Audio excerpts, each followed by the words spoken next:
2 Samuel 19. It was reported to Joab, the king is weeping. He's mourning over Absalom. Verse 2. That today's victory was turned into mourning for all the troops, because on that day the troops heard the king is grieving over his son.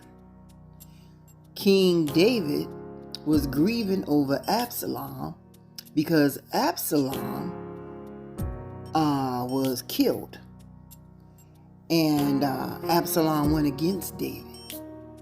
He shouldn't have did that.